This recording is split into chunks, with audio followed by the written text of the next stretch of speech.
Welcome back, ladies and gentlemen. It's Memorial Day. Been sick for a few days. Got some rest yesterday, and feeling a little better. Still get winded really quickly. So later today, I'm going to get the sunroof on my car replaced. So that'll be good. Meantime, thought I'd come out here, pay respect. My father and brother are buried in the Dallas-Fort Worth Veterans Cemetery, and my mother as well. That's a half a day's drive away, so I'm not going to be able to visit them today. But if I come out,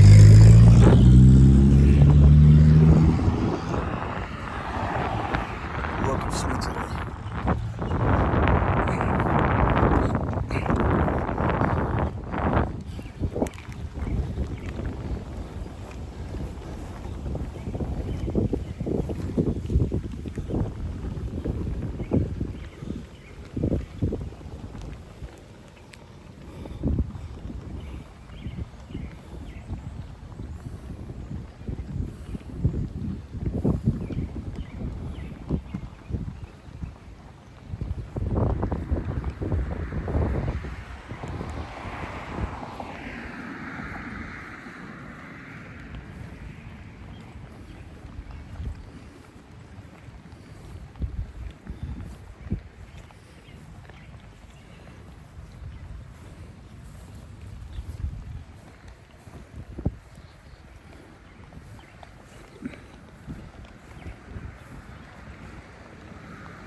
He was probably a World War I veteran.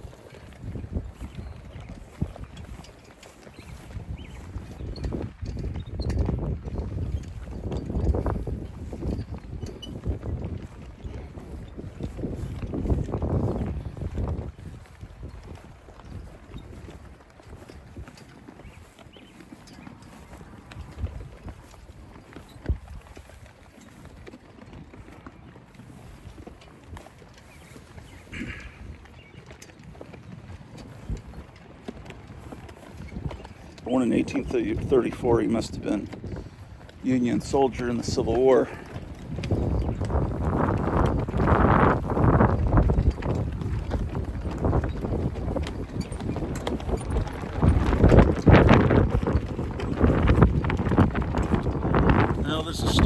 blowing in.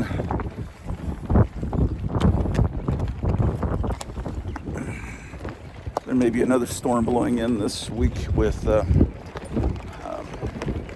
think this week they'll probably come back with a verdict in the Trump trial and say he's guilty. They'll probably put him under house arrest, and they'll hope that people will get upset and start doing stuff crazy.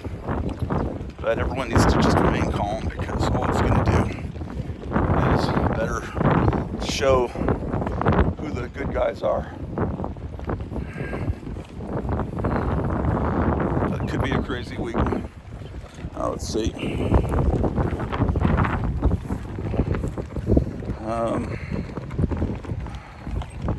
Born in 1832. That's also got to be a Civil War veteran.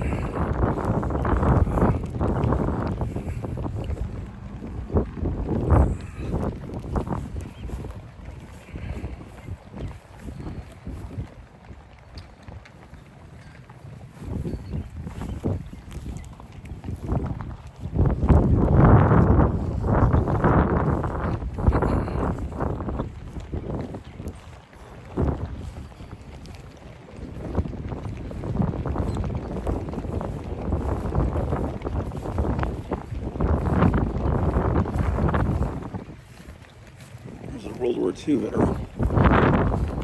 Born in 1917, died in 2008. Bronze Star.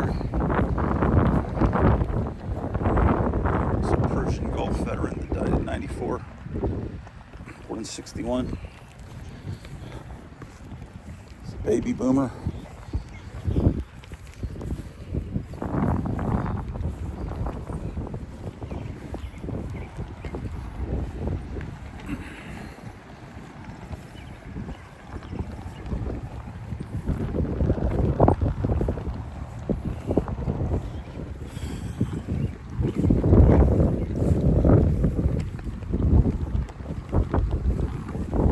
Part of the country, the Midwest, a lot of sons of farmers that whenever there's a war, seems like the bulk of the people brought into it seem to be from this part of the country where, you know, guys tend to be 6'4" and women tend to be 6'2". Not, I mean, it's really, you know, growing up most of my life in Texas, the way that the movies and the cartoons depict Texas is not the way it really is. Texas, this is more like the way Texas is depicted. John Wayne was born 50-something miles away from here. Still need to go now, especially with this upgraded camera. I want to go film his. You can go into. There's a museum there, and his birthplace is right there, and you can go into the tour of the house and see the bedroom he was born in. I've been there, but I haven't gone into it yet because I had business that day, and I couldn't stay for a tour. I'm already getting winded. I wonder if I had a slight bout of pneumonia. That's possible. I literally, I didn't get around much. I stayed in bed most of all of yesterday, Sunday. Afternoon west, continuing over the remainder of the area Thursday night into Saturday. The severe weather risk for each day will be better. There's a war memorial on the town square. Spotters may be needed. Seems like the most this afternoon. Of the dead from this area, if I recall, were from the Civil War, which is weird because they're about to have the sesquicentennial of this town. So this town's only 150 years old.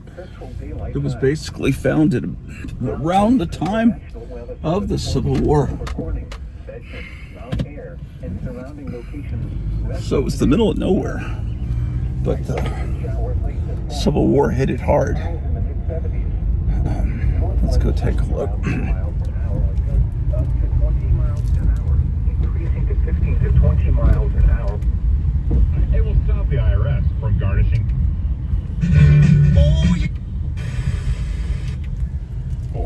Two guys drove to work. Neither guy wore a seatbelt. One guy got a ticket. One guy didn't. The same two guys drove home. One guy wore a seatbelt. One guy didn't. One guy made it home.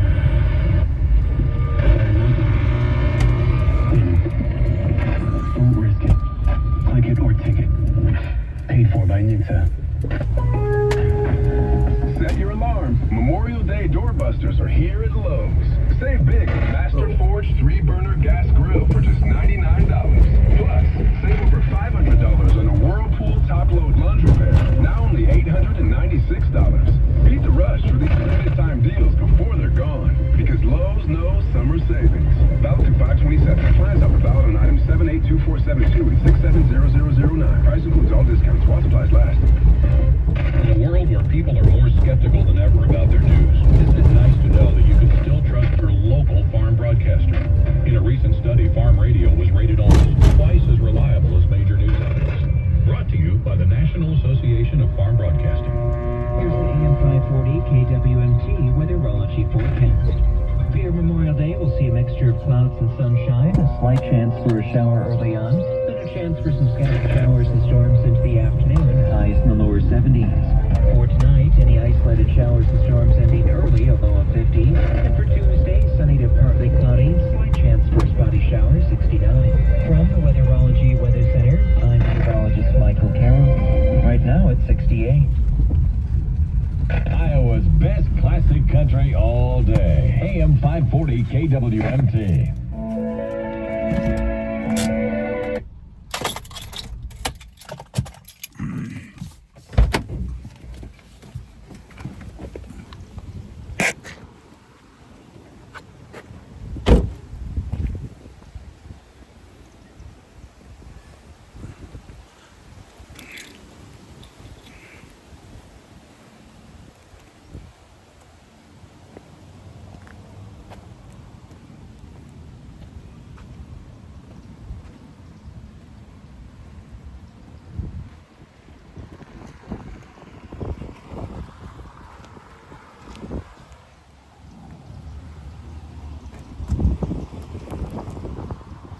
See here, Civil War starts here.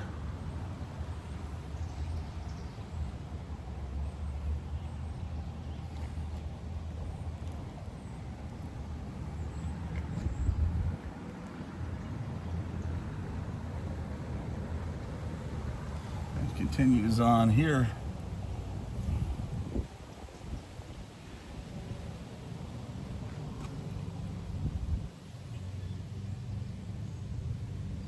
And then World War One. World War One is only this. See how out of proportion that is? So many Civil War. Half this monument is Civil War. And World War One and World War Two starts here.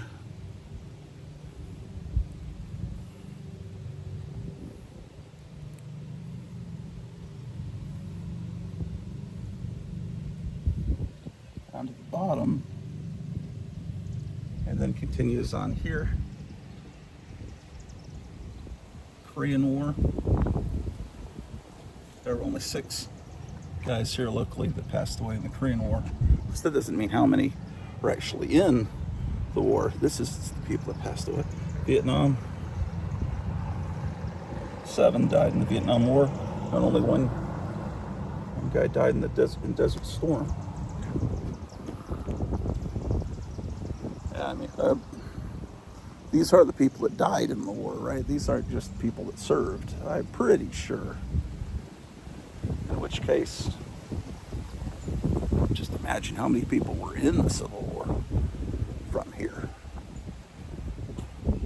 Wild.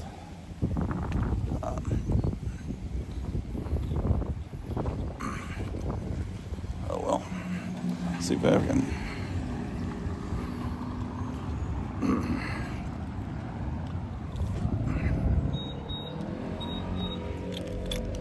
Now in the state capitol, there's a giant war memorial that's unbelievably beautiful and really lets you see how many, you know,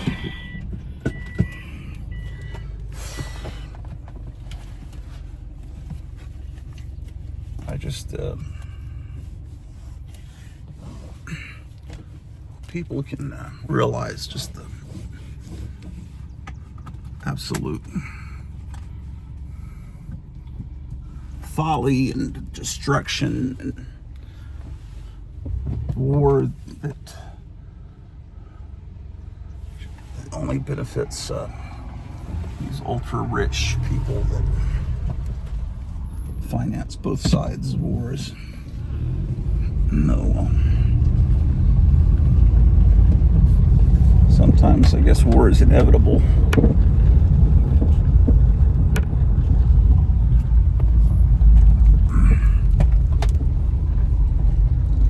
Let's stop and get some gasoline for a little bit.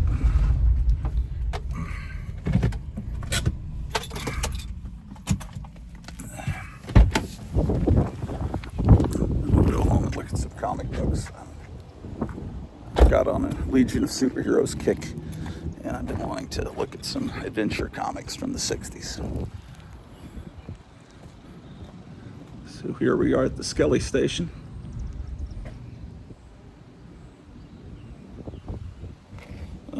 The gas here, it's really going up a lot. 42 cents a gallon now. It's getting to be outrageous here.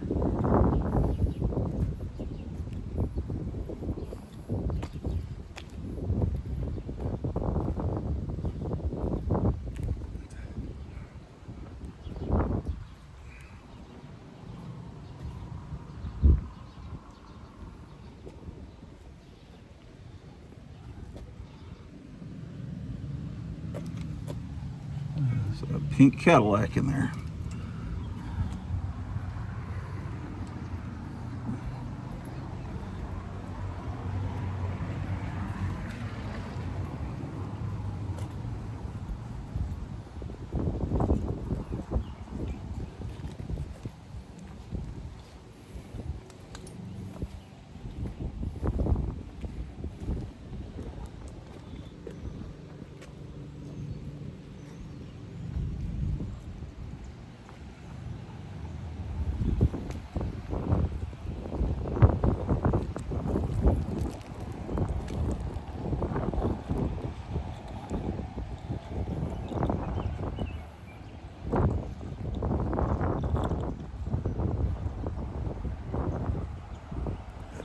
Door is ajar. That makes me nervous.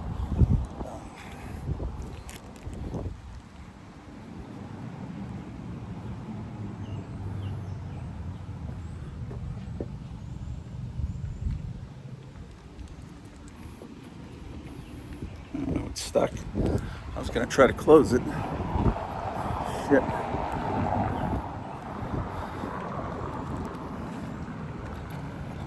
When it rains this afternoon, I hate to get it, see it get damaged in there.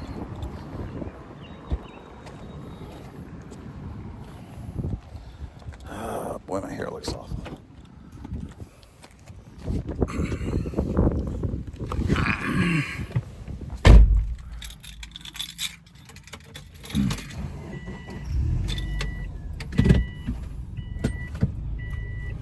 Oh well, gas is too expensive here.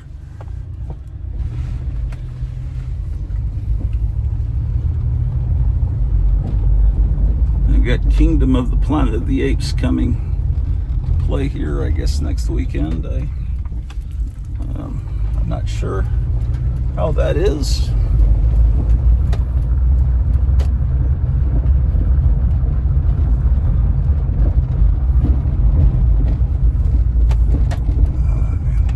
Let's stop and look at this other statue real quick.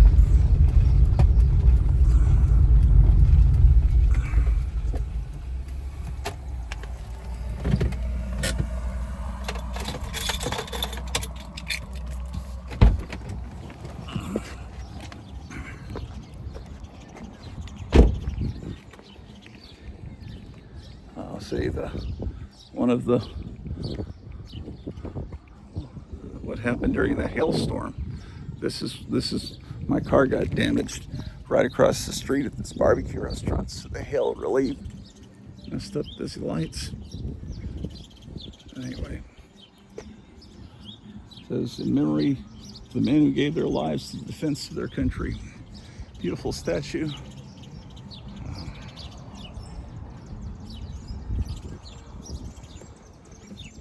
They've got a local radio station that broadcasts out of all these speakers along here, all around the town square, and that plays during the daytime. Right now they're playing Aretha Franklin, which will probably get me a copyright claim. It's a local station that plays oldies and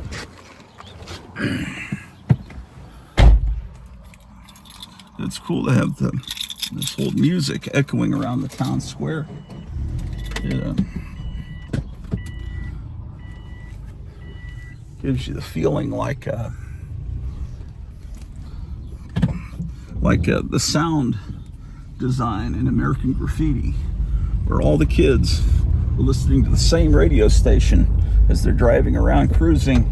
You hear the sound of the music coming in and out, coming through speakers, and then there's only one guy, Harrison Ford, that's listening to a different radio station. If you notice in the movie, because he's kind of the bad guy, but everyone else is listening to Wolfman Jack.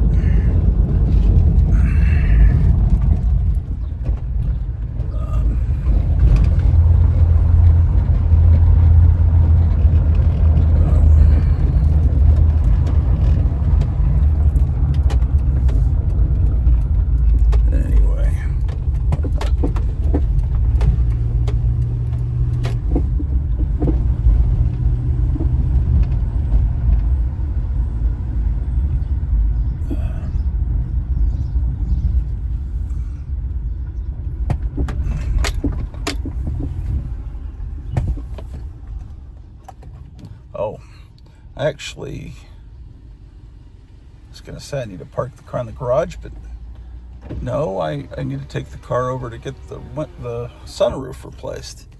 So, see the damage to the sunroof from that hailstorm, the same hailstorm that messed up the those lights by the statue.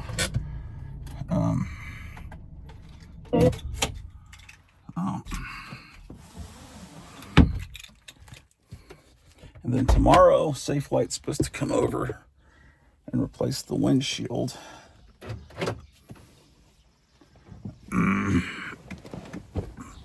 But the rest of the damage to the car is just going to pretty much remain that way. See the windshield damage. And all the lovely damage to the car. Courtesy of baseball-sized hail.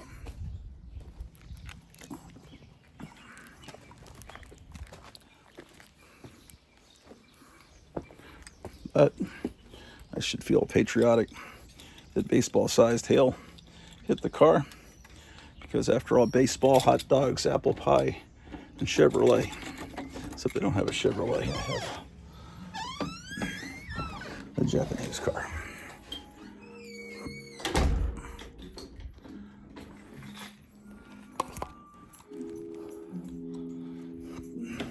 Well, we're back to the Hotel Orloff.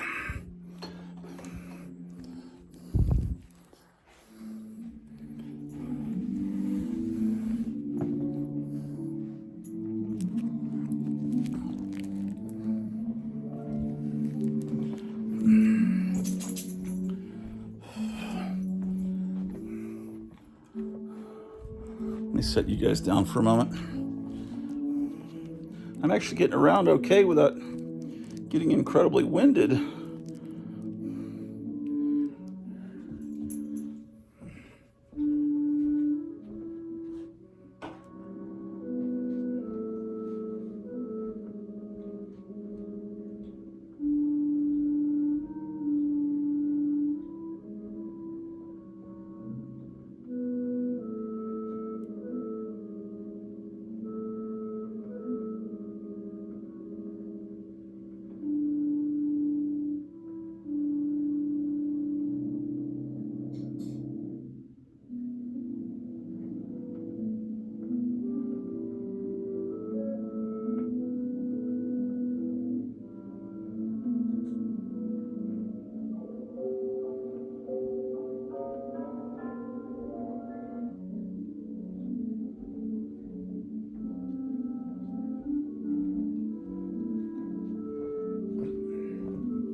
Okay, it's about 11:30 in the morning, Memorial Day.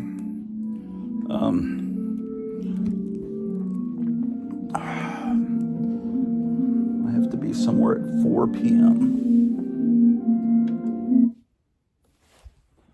Okay.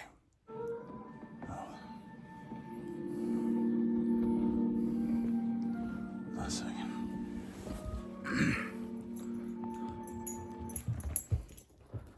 Let's see if Alex Jones is on today. I imagine he would be, being Memorial Day.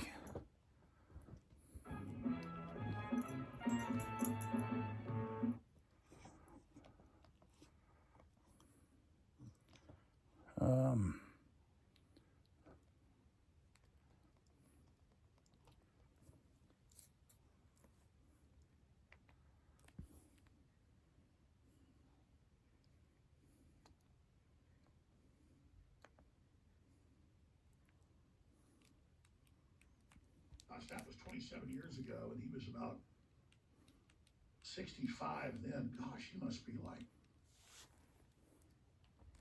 90 years old. Anyways, it's just all those cool people. It's been quite an amazing journey, ladies and gentlemen. And I'm old enough. Seems like I saw Sylvester Stallone's documentary on Netflix a few months ago. It's really good. You ought to watch it. He's a good conservative guy. And he's like, man, I feel like I just was born. I feel like I'm just getting started. But that's the way the world works. I'm close to the end here now. But no, he's in great shape. I got a chance to work out at his private gym, and I'll just leave it at that. Years ago out in California, but he left California to Florida. Maybe we'll get Sly on the show. In fact, some of that talks about. There's a good chance he'll be on the show here soon. I'll just kind of give you a little idea of that. Okay. We're going to have some really big guests here on them for the next few months. Big ones. Big as you can get. Okay. Where's the power cord?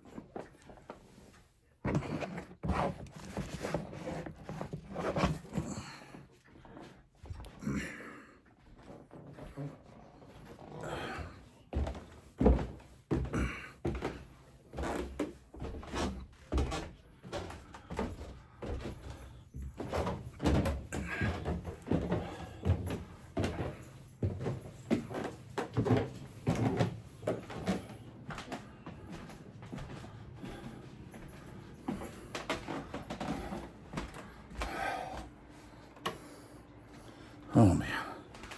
Oh boy. Going upstairs is rough. I mean, not normally, but with whatever bug I've got, it isn't fun.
Okay.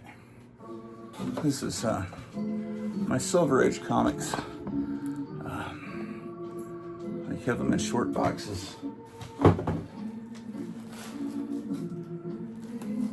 wanted to look at adventure first.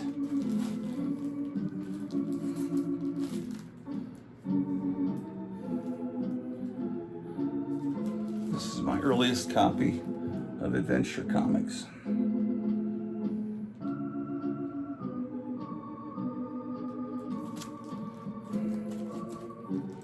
And that is issue number something I can't read because it's on purple.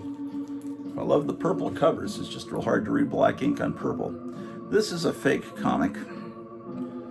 The facsimile. Adventure 260. You can tell it's that's not real. You can tell it's not real because it doesn't say 10 cents. It says, what does that say? $3.99. Also, there's too much space up above here. Other than that, there's a barcode on the back, but other than that, it's pretty much the way it was. Maybe a little bit smaller, but DC does a good job with their facsimiles. So that should have been a 10-cent comic. The real one, 260.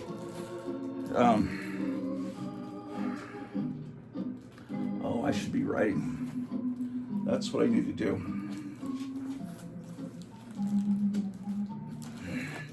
I should be writing on the lid.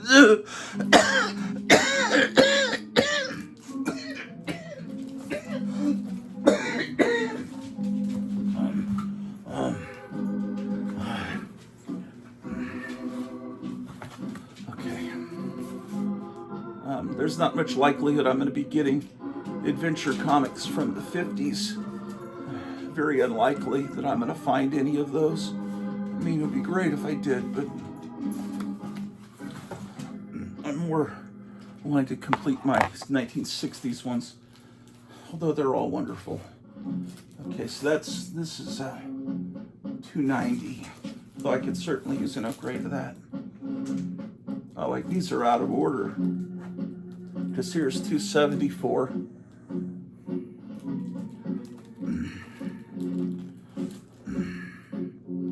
Okay, are these all going to be out of order?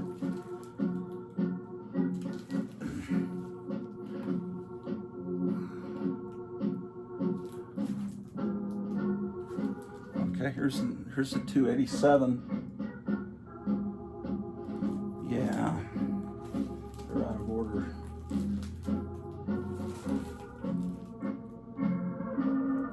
Here's 289.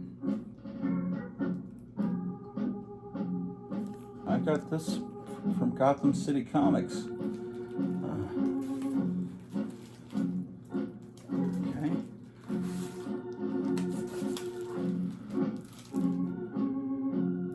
Oh, 291. Okay. 291 with the Cleopatra cover. So that dates that to about 1962, because that's when Elizabeth Taylor Cleopatra movie came out, and it was projected that it was going to be a huge hit. It didn't turn out to be, but everybody thought they better cash in on the movie. 287, 274.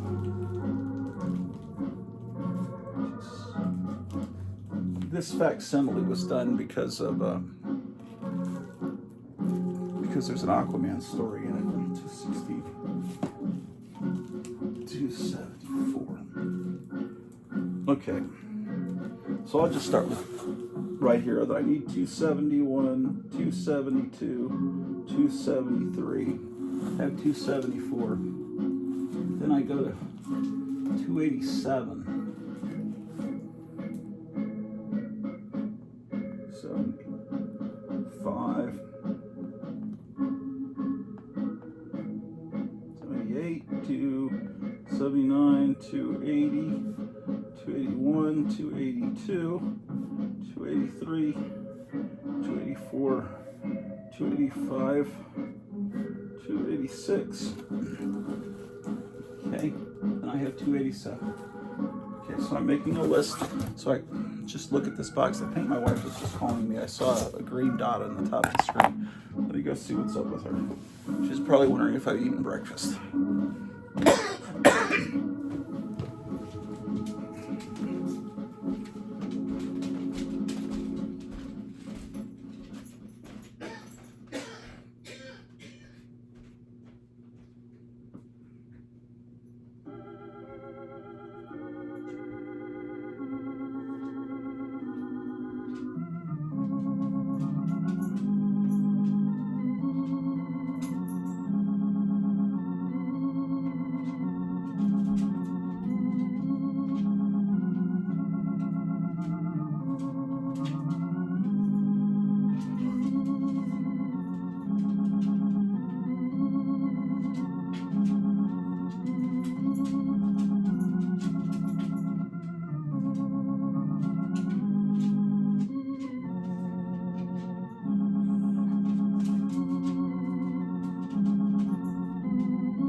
Okay.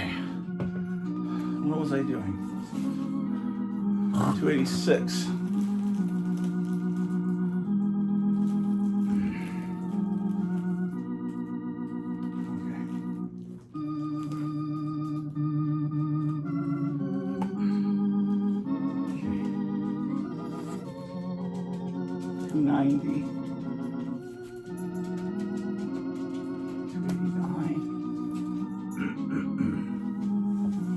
Okay, all right. Stay back, Drew. My gosh, she's pushing through. Where's the pin? Oh, here it is. 287. Okay. Then the next one is 289. So I need 288.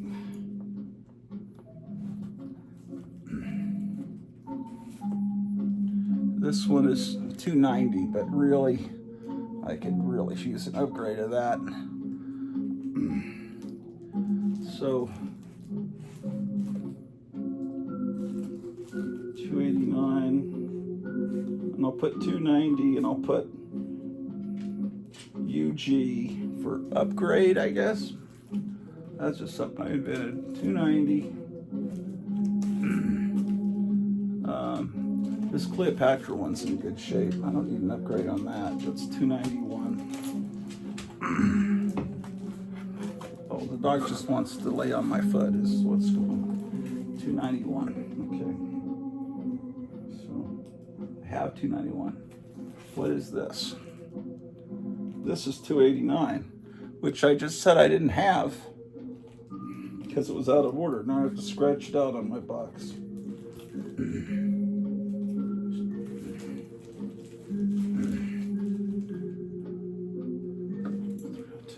This is 302. Wait a second. Okay. Now I have all these reprinted in DC Archive editions, but it's better to have the real comic. 290. So, wow, that's a lot of issues I'm missing. 302.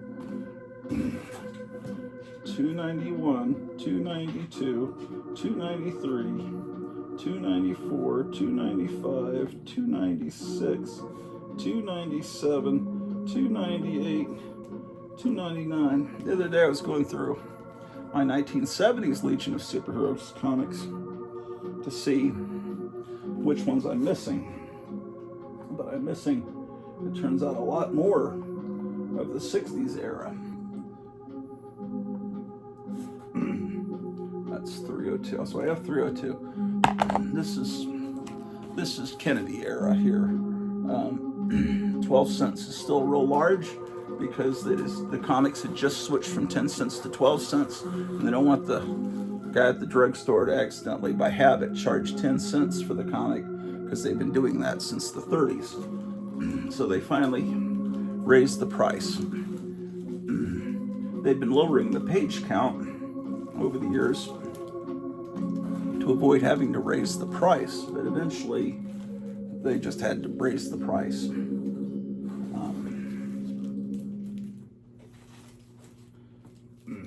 So that's 302. And then here's 307. Really cool cover.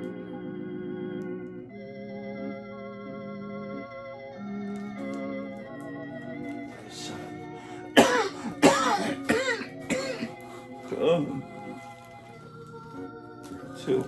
So 303, 304, 305, 306. Then I have 307.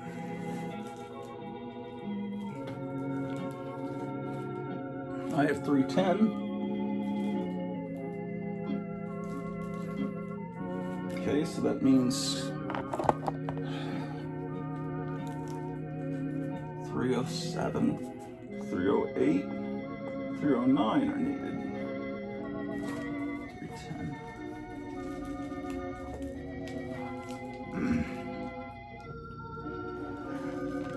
That was 310. This is 312. I need 311. This is one of the great covers.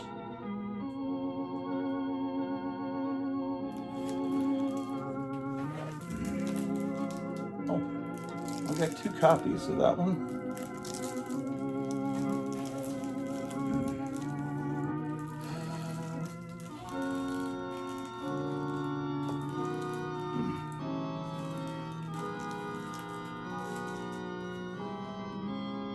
That's 312. Okay. I have 313. It's not in very good shape, as you can see. But it's good reading copy, as they call it. But I'll put down 313 with the UG. That's something I just made up a few minutes ago. It won't mean anything to anyone but me. Or if you just decide to use that.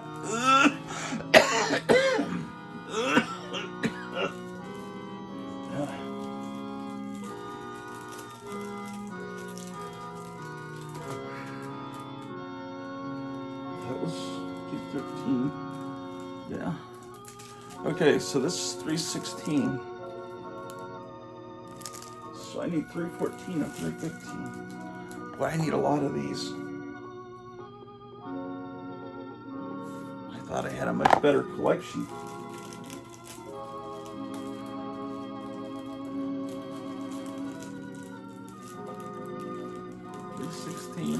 Here's 317. Maybe it'll start getting good here. 318.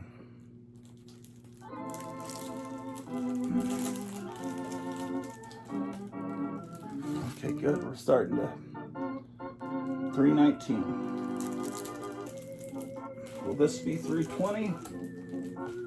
Oh no, it's another copy of 319. 320.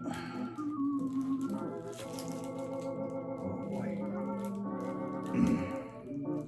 That was 319. So I need 320. This one, I've seen it a lot lately. This is 321. You can see it's with the new type comic collectors called Spine Ticks on it. This one's in much better condition. 321. It's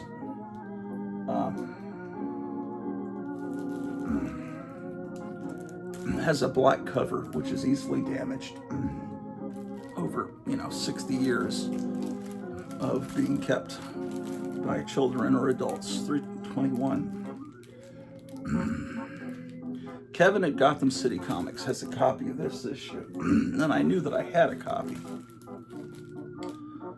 His copy was in such great shape. I'm thinking I'm going to ask him to pull that one for me, because no one else asked, and it looked like it was a brand new comic. So I'm going to get 321 from him. 321. I can't remember that. I'll text him or something, or maybe he'll watch the show. 319, 321. 321. Okay, so I don't need 321, although I'm getting it anyway. Here's 322. The Legion of Super Pets. Another thing that Crisis on Infinite Earths did away with. 322. Will this be 323? Why, yes it is.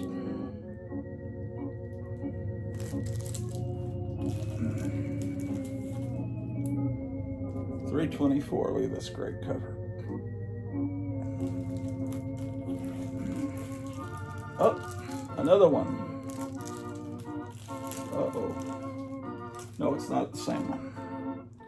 Okay, 324. 326. I thought it was going to be the same book because when I pulled it up, it had the same color background. But, there was a science, so I'm 325 is right. There was a science behind background colors. Sometimes background colors don't make a lot of sense. Yellow, orange backgrounds, purple backgrounds. the colorists decided, they didn't want 2 issues of Adventure Comics, subsequent issues, to have the same color background, because kids would get confused whether they already bought that one. Also, they wanted the colors to be different on all the comics that came out that month, just so they'd all look different. So, oh, it's a nice date stamp. Look at that. August 6th, 1964. So 324, I need 325. Okay. How are we doing for time?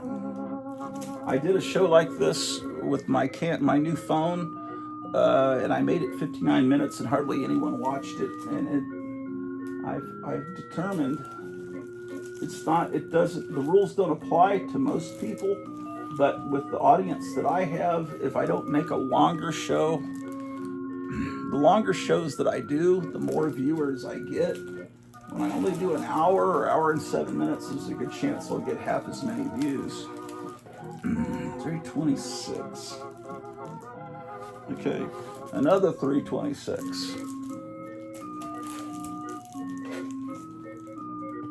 Ooh, I'm missing 327 and 328. Like I said, I can read all these stories and the DC archives, but there's nothing the same as having the original ads and holding that comic that some kid mowed the lawn for the money to buy back in 1964, 65. 6, 7, 28. Okay. Oh, 330. Excellent.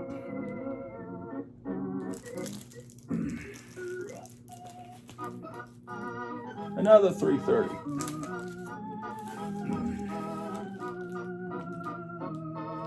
$331. Kind of ties in with the beginning of the show where we were in a cemetery. 331. Okay.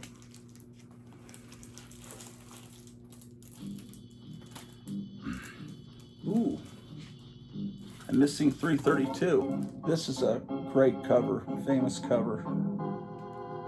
333. So I have to write down 332.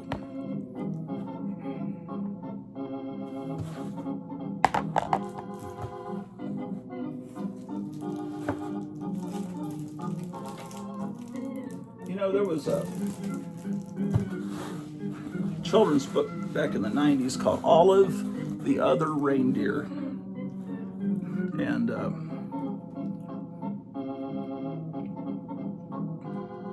I made a TV special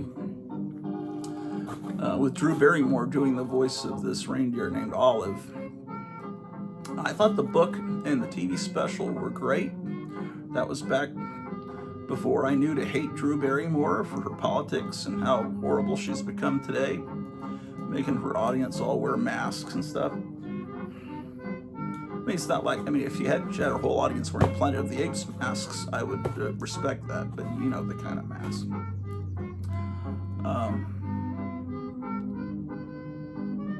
But anyway, it seems like it's been forgotten. That special has not gained traction. It hasn't become a Christmas perennial. Well, we got to watch all of the other reindeer. 3-3. Oh well. This is 334. Though it's hard to read.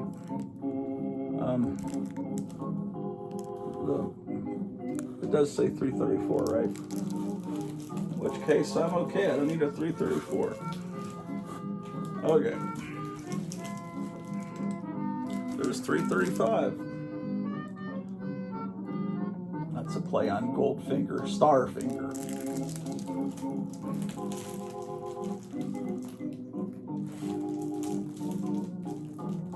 The 3 biggest fads of the 1960s were the Beatles, Bond, and Batman.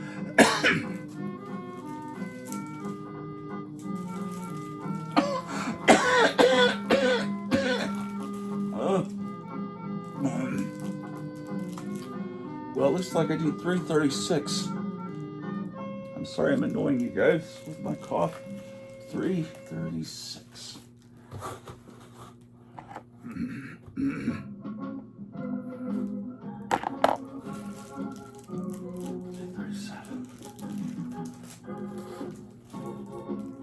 Okay, here's 338.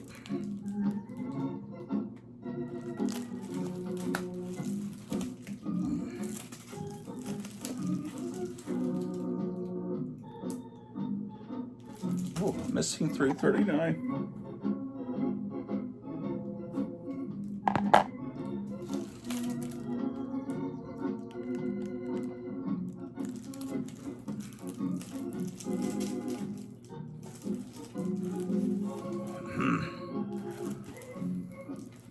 Okay, here's 341. We're in the go-go check era.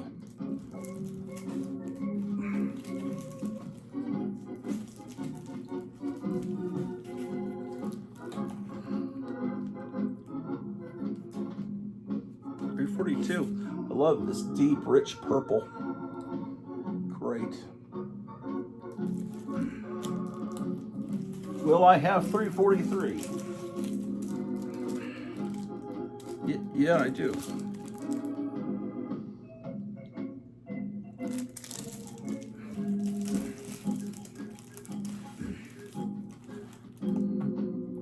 Here's another one I got, I think recently. It's not in as good a shape.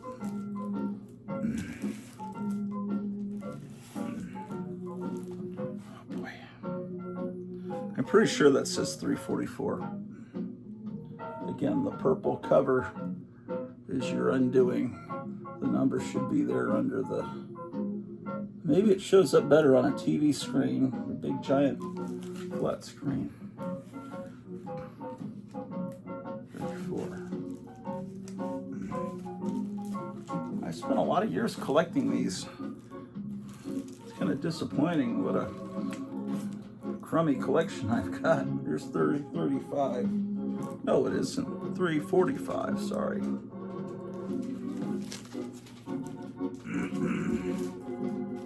This one doesn't look very good. 346.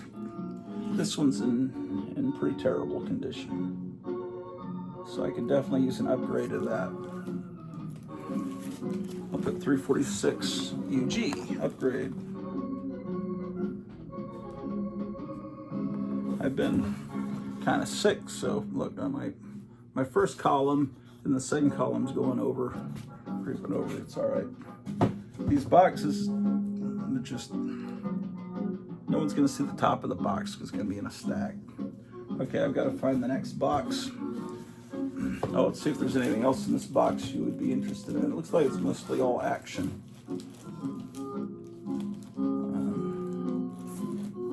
Here's a great cover. If you want to see action comics, I can show those to you. Just let me know down below.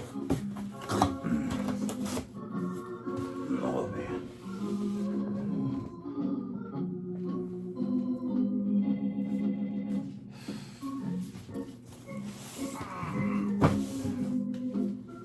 I can't put this box up yet because I'm writing on the lid.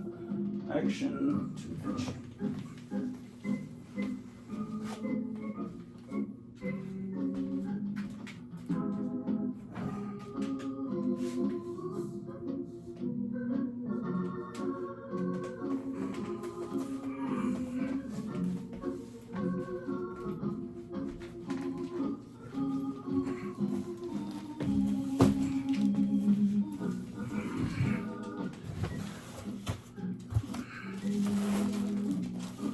Okay.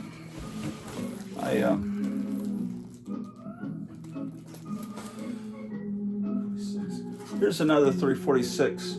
It's in better shape than that last one, but maybe I don't really need an upgrade. I don't know.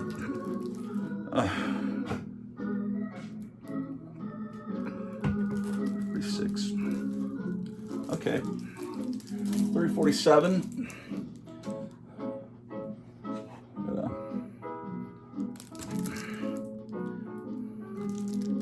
This is when that movie, The Karate Kid, came out in 1984, they had to acknowledge DC Comics or National Comics, you know, for coming up with the name The Karate Kid.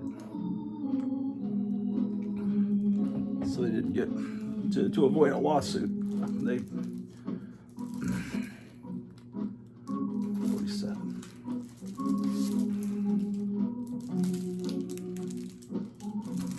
I know that because I saw the closing credits to The Karate Kid. I couldn't even tell you how many times, because I worked in a movie theater in the summer of '84, and a lot of times we're waiting for everyone to get up out of their seats so we could clean up all their slop and filth. I was in Texas. Some of these wannabe cowboys, Drew, they would chew tobacco and spit it into their drink cup or their popcorn cup when they were done, and that was pretty disgusting. 47, 3048. Just thinking about the movie Urban Cowboy the other day. I haven't seen that movie in years. Right, Drew? Maybe she wants lunch. Here's 349. We're probably going to have a pretty good run from this point on because we're more in modern times here. 350. And by modern times, I mean the time period that I was alive on Earth.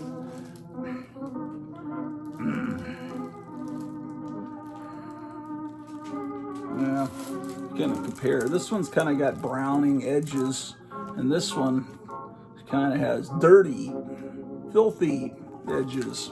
I could probably use an upper rate of 350. We're getting up close to the time when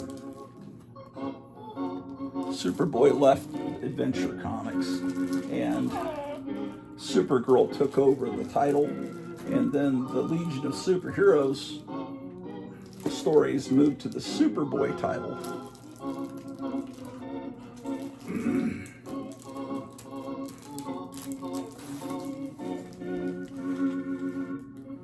Okay, 350 UG.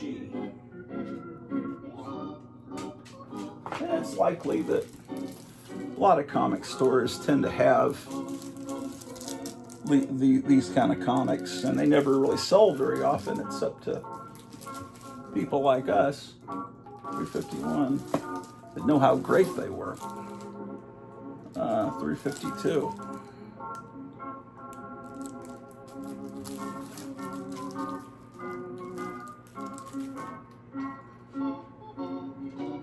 Oh, I'm missing 353 because a lot of these comics with teenage characters were written by guys that had been in World War II that were like my age, and they wrote teenagers kind of like Andy Hardy, you know, or something. And there was a young writer named Jim Shooter that was writing these as I think he was like a 14-year-old, sending the scripts in. And so he was able to make them seem more like contemporary teenagers. 353. Drew, I'll go get you some more food. Just give me a second. 355.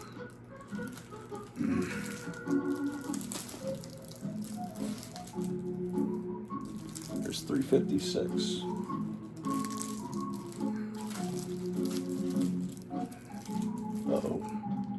Oh, okay. It's good when they have a purple cover and then they put the word, the date and the number and the price in white ink. That works. But when they put it in black ink on the purple, it's real hard. 357. Do I have 358? Yes. We're getting into the real late period of adventure comics with Legion. 59. Oh, I'm missing 360. This is 361. So I got to write 360. Okay. Was that 362? Yeah. No. What? I need 360. Then I have 361.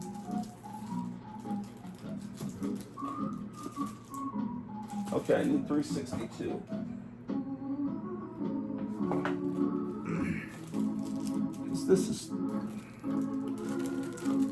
This is 363.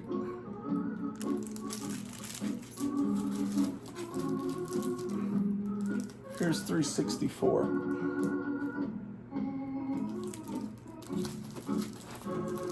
Oh, see, I bought this a bunch of times because the cover is just so cool.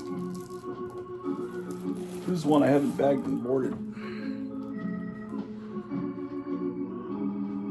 I don't know how anyone could prefer the 1990s era. Oh, look at that beautiful art. Look at that. That's got to be Ramona Fradon's art. I got it. I'm sure I'm right on that.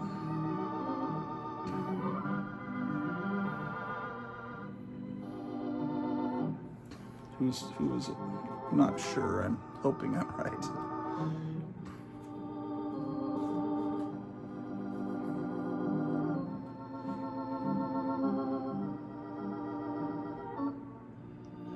I have some of these plastic airplanes. My older brother had passed them.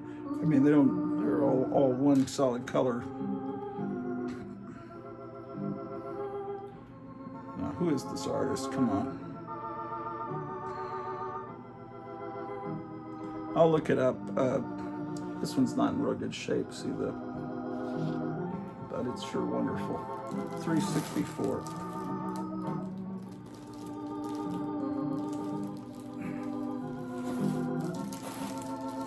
They're not going to put Trump into a prison cell. They'll make it house arrest where he can't campaign. If they put him into a prison, they've got to be smarter than that. But then maybe they aren't. 264. But they're hoping people will flip out and do something crazy, and then they could expand their witch hunt to anyone that even has a Trump sign. 364. 364. Oh, I'm missing a bunch. Here's 370. So I need 365, 366, 367, 368, and 369. Boy, that's a lot I need. I guess it gives you something to look forward to. I don't know. Here's 371. Now the look of DC Comics is changing around this time from the older style art to this more Neil Adams looking art. If this isn't Neil Adams, it's someone aping Neil Adams very closely.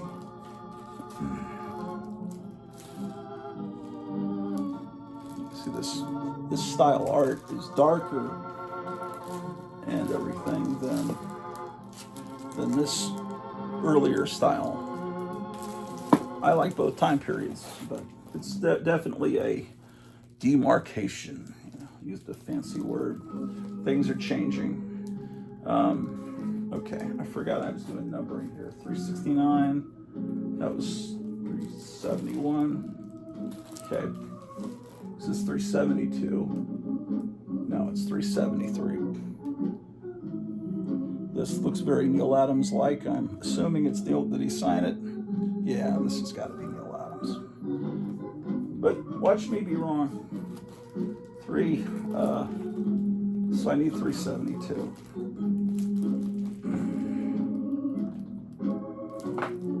And then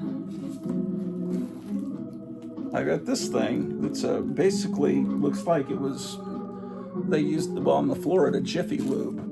This is 374. This,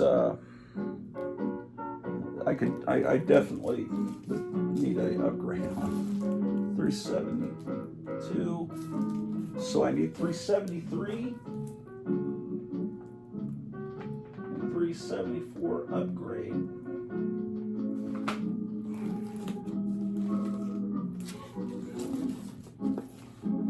Oop.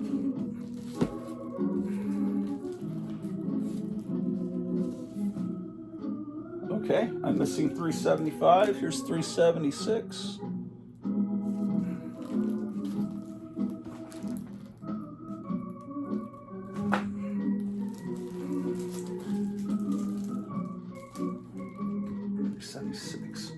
Okay, so I need 377, 378, 379, and then this is 380. It seems like I've seen this. This is a very commonly found comic out there in the wild. 380. Okay, I'm not sure what is the last issue of Legion in Adventure. 380. Because the next one I have is 387, and Supergirl's already taken over by then. But I like Supergirl too, so I'm gonna keep 380. 381, 382, 383, 384, 385, 386. Okay. Then 387. These were fun comics. Supergirl and Adventure. But I remember most.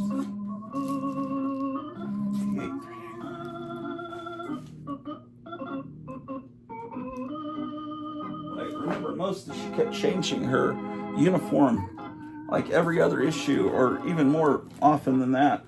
Like they were desperately trying to increase sales by just getting the costume just right. 90. So I'm missing 391 and 392. The crowd at the Libertarian Convention Saturday night was not as friendly as most Trump crowds usually are to him. But the press is making it seem a lot worse than it really was. But the Libertarians aren't going to really like anybody. They're like Mikey, you know. They hate everything. 391. Okay. 391, 392. Like I could ever afford to buy all these comics, but it'd be nice to get some of them. 393, because I want to actually read them. 393, okay. Okay, then I have 400.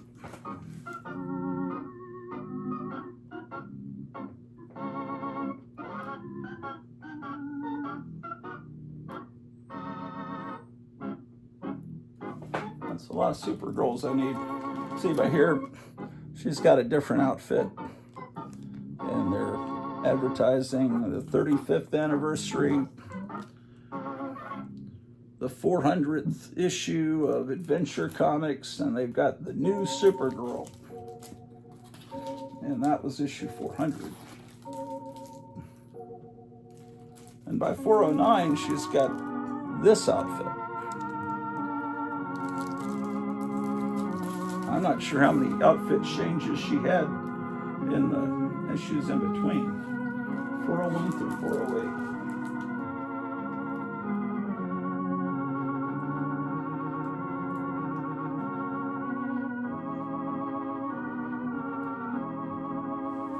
.407. 408. Okay, so that's 409. Here's 412. So I need 411. Now she's got a different outfit. 411.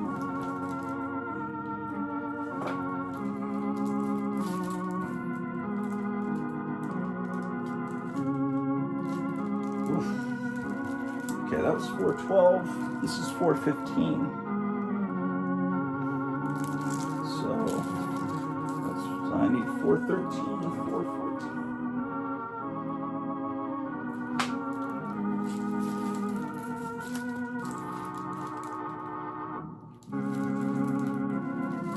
Then 417. See, the time period you're looking at right here, this issue, that's about the time that I started buying comic books as a 5-year-old. So all these books I bought in the secondary market over the years, I didn't. These aren't childhood copies. Anything I've shown you today. So if I'd been born 10 years earlier or something, I'd have a much better collection of these. This is terrible, by the way. I don't recommend it. It's on sale. We've got a whole box and a half of that stuff. This is a comic that's fantastic, along with the Jerry Lewis comic that came out. Jerry Lewis was still making movies and was still popular in the 60s. But Bob Hope was very much your parents' generation. The baby boomers, he was their parents' generation, you know. He was the guy from World War II and everything. So monsters were really popular from 1957 on through the 60s and until the mid-70s. So they used monsters to sell the Bob Hope comic. Now, the Comics Code Authority there had, it started in 55, prohibited the undead and vampires and werewolves from appearing in comics unless they were depicted in a classical sense, like, you know, Bram Stoker's Dracula or Mary Wollstonecraft Shelley's Frankenstein. You know, they could do that. Or if they're just like cartoony versions, you know, or complete, you could swing it. So, but when the Comics Code got loosened up, right at the turn of the 60s into the 70s, and then you were allowed to have vampires. Oh shit!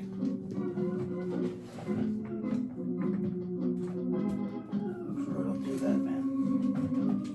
Oh, fucking shit. Excuse my language. Anyway, there's another copy of the same issue. I need to write down what Bob Hope's I need, for crying out loud. It's Bob Hope 95. I don't remember when the monsters started at Bob Hope. I'll have to look that up. But I'll put I need 94 back. Because that's 95. I have 2 copies of it. This one's got, this was probably that way when you bought it at the 7-Eleven, that print that came off from another comic. That's 90, that's 95. I definitely could use an upgrade of this. This is 96. This one has been through a fire. That's so I'm going to put down I need Bob Hope 96. UG.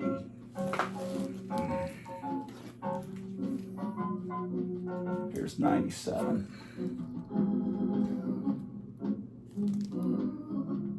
See, they also introduced this this mod British invasion kind of guy, this character named Super Hip.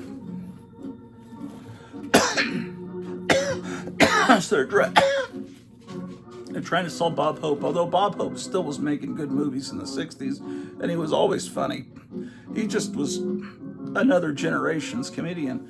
But see, they're trying to sell it with hot rods, monsters, everything that was popular in the 60s, and, you know, rock and roll with that character. So, so that's 98. Okay, I need 99. And then at a certain point, they bring in Neil Adams when he started to become a big fan favorite to do some of these covers to help sell them. Okay, 100, here's 101. That's a great cover. There's 102. I mean, it's everything about the 60s all boiled down. The go-go dancing. I shouldn't be doing a frickin' show. 103, but I gotta get better. 103. I can't just lay in bed for another whole day. That was 102, so I need 103.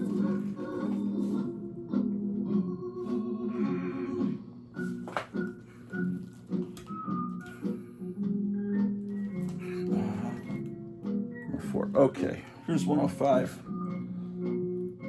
I'm not doing as bad on these. Oh, another 105.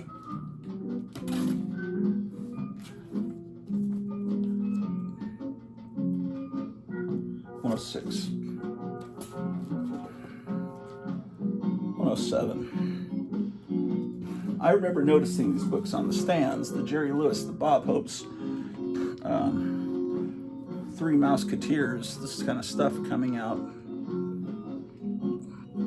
Attracted the attention of my 4-year-old eyes, you know.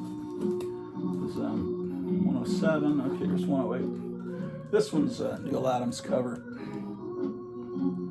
See how DC's starting to look a little darker as the 1970s approaches. Here's another copy of that one.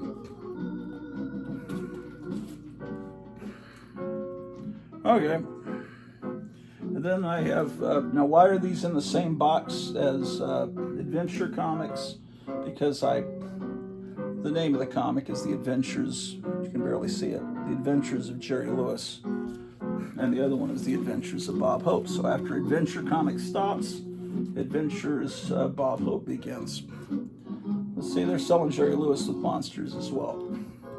I should be writing down the issues I need of Jerry Lewis. I'm just not, because I gotta go feed this dog here, man. They have this Nazi character that's a running gag in the, like runs a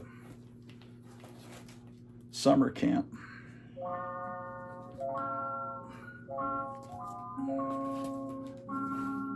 These are comics that people forget about. You know, a lot of these comic collectors, they run out of things to collect, so they switch over and start collecting romance comics. But I think even those people skip over these humor comics. I don't know. I sure never did. I sure always loved these things. I've got 2 copies of that. Oh, then I've got a fake first appearance of Green Lantern that I got from Gotham City Comics in Mesa, Arizona. Oh, here's Amazing Adventures #1. Later in the 70s, Amazing Adventures, well, this may be the 70s, that may be 1970. But later in the 20-cent era, Amazing Adventures would have Killraven in those War of the Worlds comics. Is this 2? Oh, I'm missing 2. That figures.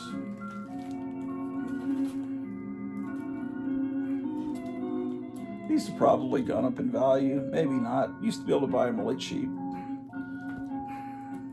But then they, you know, the Black Widow character was pretty well done in the movies, and then they gave her then they killed her off, then gave her a solo movie after they killed her off, which that kind of minimizes interest in a character when you know she's dead. And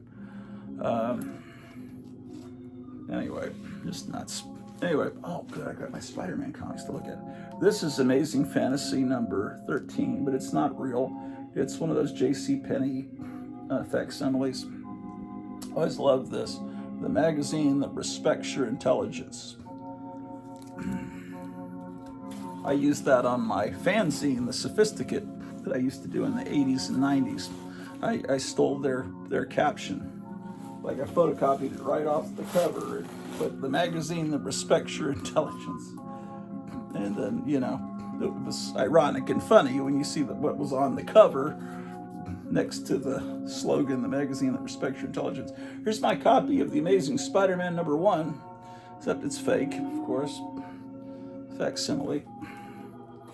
So my earliest Amazing Spider-Man is a beat-up copy of 22. I think Kevin just got a copy of this. I think he might be keeping it for himself, but I could definitely use an upgrade if he decides to sell it.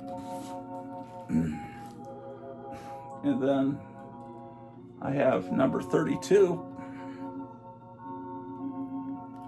I don't have a very good collection, and because these have always been out of my price range.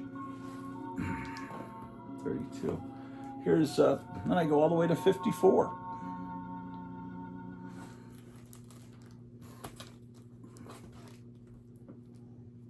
Here's 55.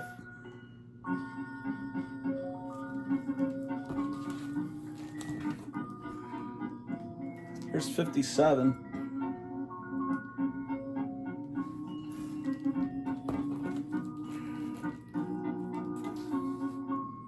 Here's 58.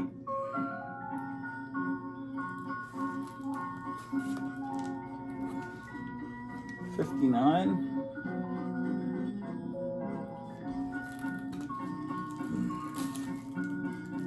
$62.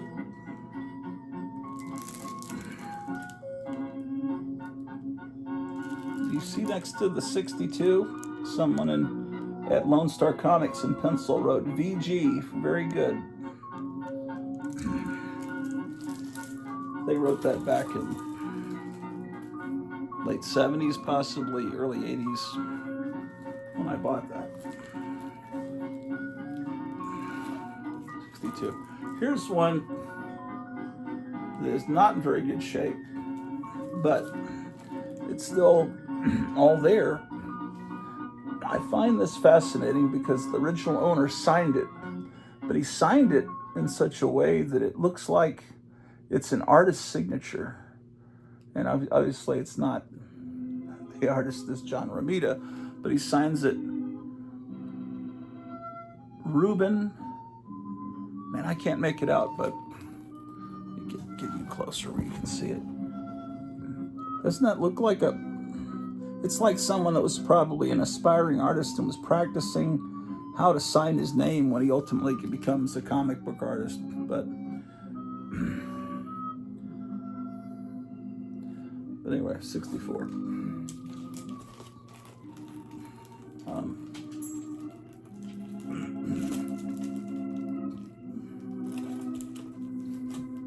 man, this one's beat up. 65. I mean, I've got all of these in reprint form, Marvel Tales or Marvel Masterworks, but again, it's nothing like having the original comics. They can never really recapture what the original comics look like. 60s. Here's 68.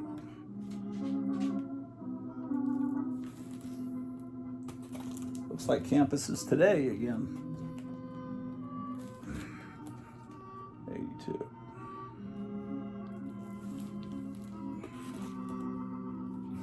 '86. Yeah, this is my meager collection of 60s Amazing Spider-Man. Here's 87. No, Drew, what are you doing? Okay, I'll be there in a second, Drew. Don't worry. Here's 88. Missing a few. Here's 94.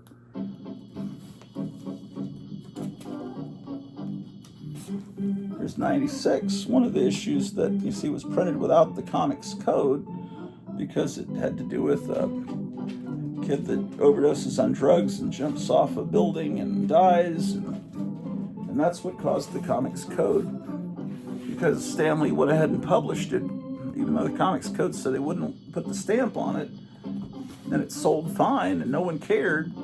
Then the comics code was in a weakened position and started relaxing their standards.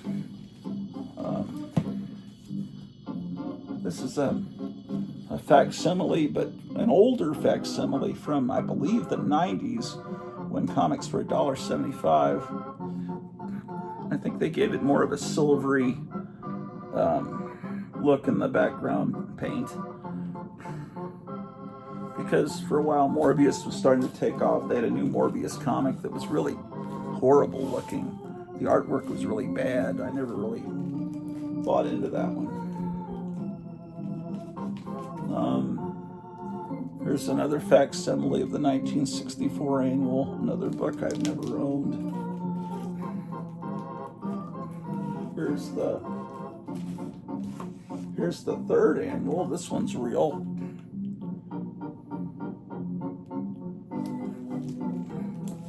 And then this is a fake J.C. Penney's reprint of this amazing Spider-Man annual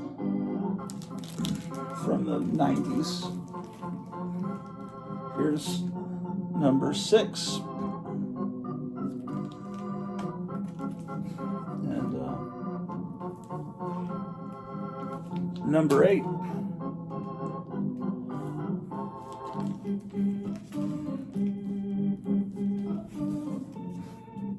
Here's some Mexican versions. El asombroso hombre araña. No puedo ocultarlo más. La carrera de la araña ha terminado. Y solamente hice eso porque yo soy el hombre araña. How do you pronounce that? Desenmascarado. That must mean unmasked. Al fin. That means unmasked at last. Desenmascarado al fin. Unmasked at last. Yeah.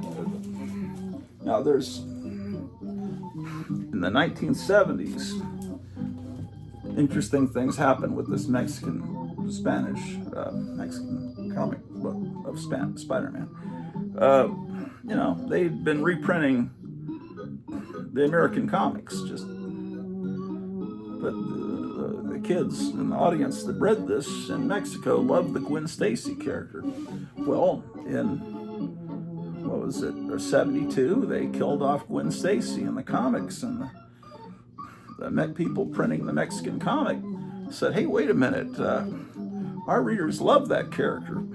Can we create our own Spider-Man stories and just keep going in a different way and let her live? And somehow they were given permission. So in the Mexican comic book, it's the American stories until the point that Gwen Stacy's about to die, and then it veers off with completely different stories, different villains. Sometimes I guess they use American. There's some good videos on YouTube about it. But in the Mexican stories, Gwen Stacy lives, which I wish is the way it was here. And I don't know if they've ever or have been planned to reprint the Mexican stories in the United States. Apparently people pay a pretty penny for them, and my wife could translate them for me. She can read and speak Spanish, but you'd have to get the comics first. Anyway, I've never really been a big fan of the idea of killing off Gwen Stacy, but some people love that. Here's Angel and the Ape, number 2. Number 4.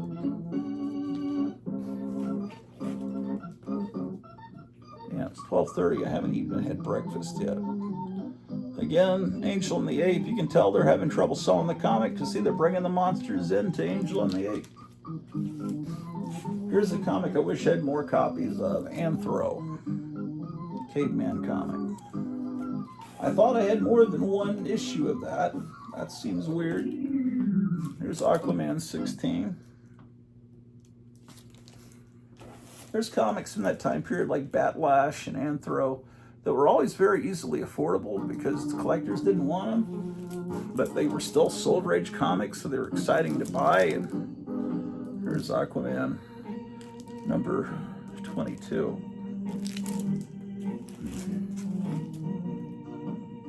Ooh, nice date stamp. September 8th, 1966. Every time I see this, I think, what is some kid colored with a marker the cube? But no, it's supposed to be a funeral wreath.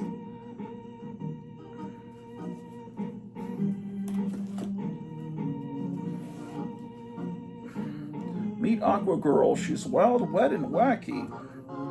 She's a character that's been forgotten about.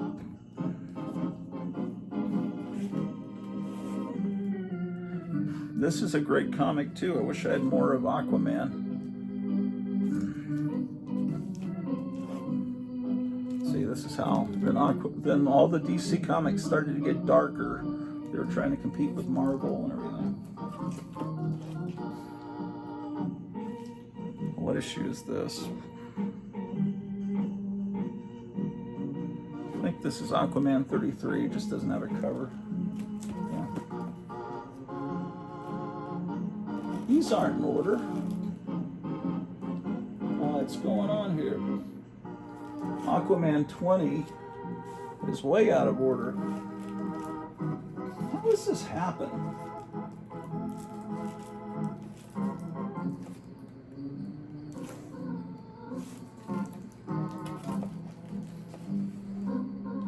I can't accuse anyone else of it but me.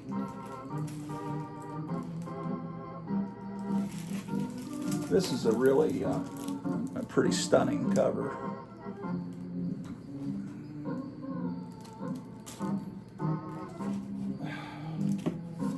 And this is they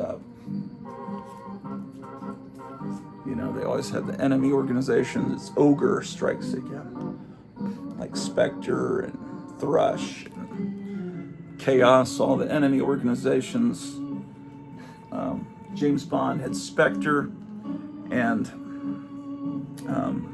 what was the other one? Spectre and Get Smart at Chaos. Man from U.N.C.L.E. had Thrush.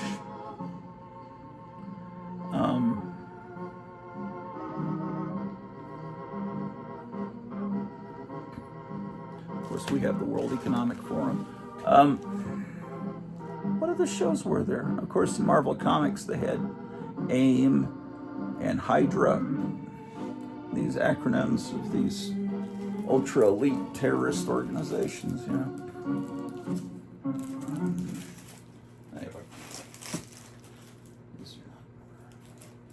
Oh, well.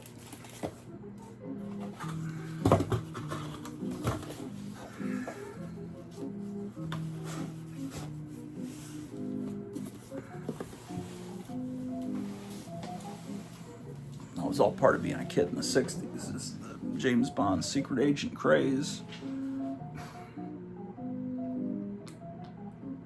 There was surfing, there was monsters, there was rock and roll, there were hot rods.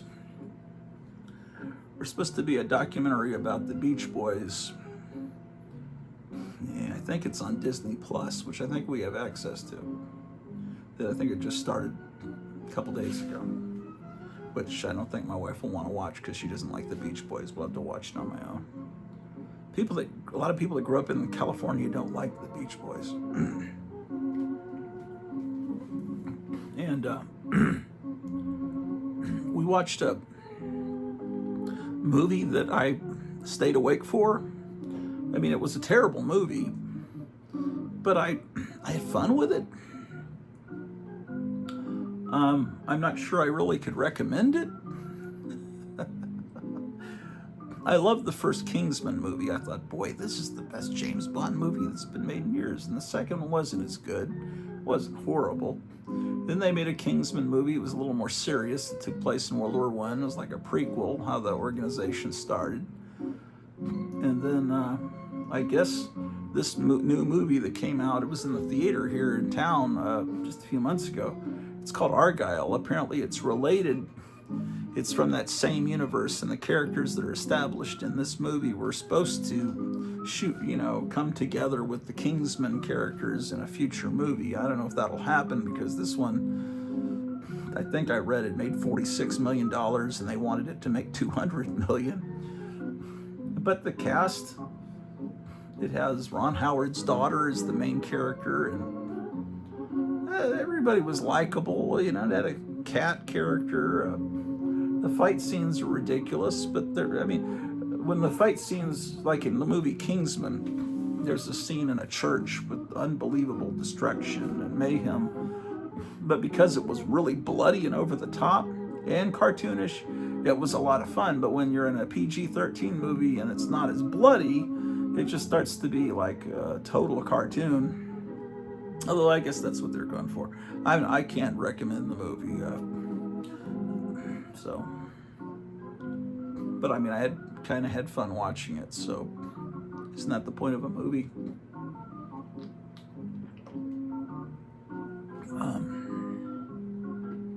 But it says at the beginning Marv, so I had to look it up because I know that these movies that are based on Marvel comic properties that are done in their adult comics always have M-A-R-V, Marv, at the beginning. The Kick-Ass movies, first Kick-Ass was great, the second Kick-Ass was real weak. But those two, and then Kingsman has Marv at the beginning. So apparently there was a Kingsman comic. I don't remember ever seeing it. I might have seen one in the wild, but it must have been a pretty unappealing looking comic.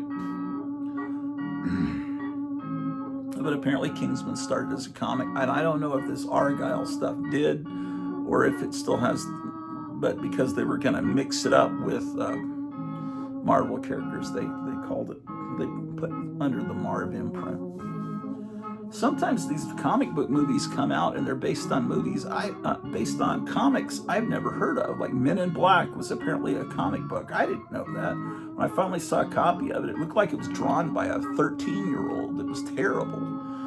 But I guess they got the property real cheap and it was an interesting idea, and then they went with it. The Walking Dead. I had seen the Walking Dead comics at stores, and the TV show started. It became a huge hit. I just figured, okay, this is just a ripoff of the George Romero movies. I might have flipped through it, didn't think much of the art. I don't know, maybe I probably missed buying Walking Dead #1 that's gone up astronomically. What are some other movies that are based on comics that no one's ever heard of? I'm trying to think.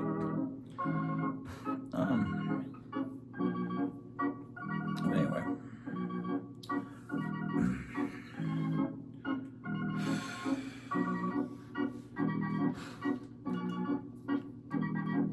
Man.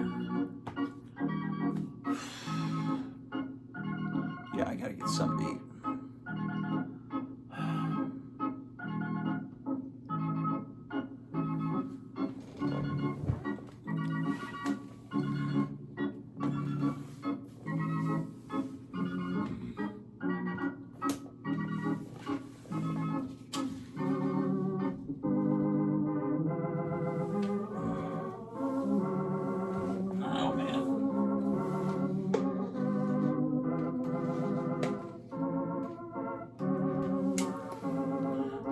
I found a bug and I just put it inside this. I don't like to kill things, man. Maybe I was a Buddhist in a previous life. I'm going to take it outside, man. I just don't want a bug in my comic room. Apparently it doesn't fly.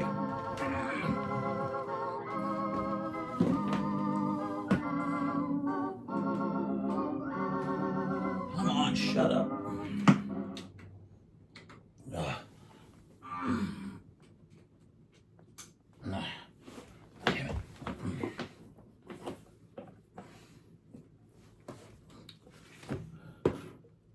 The bug still in there?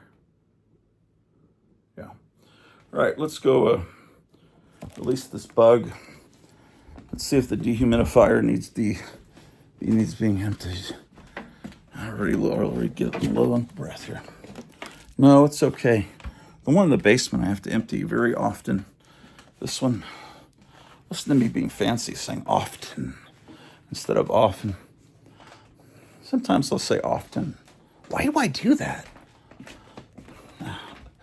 Often. I don't want to sound like an egghead. It's like saying restaurant instead of restaurant.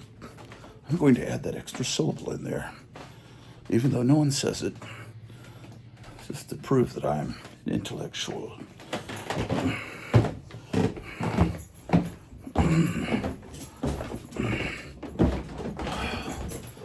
I gotta see what time it is because I gotta get over to deal with the guy that fixes the sunroofs.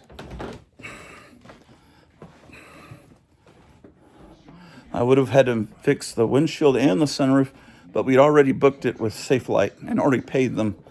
But this guy might have actually done the roof, the windshield cheaper. Oh well. Have you heard about this? So there was this pig farm in Picton, Ontario.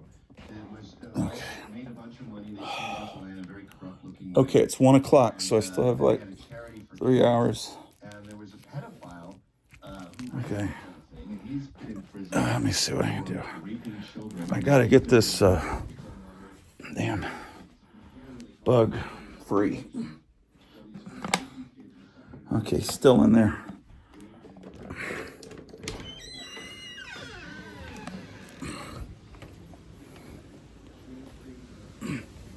All right. Okay, the bug is now free. I might have been a bug in a previous life, so, you know, I want to be nice to the bugs.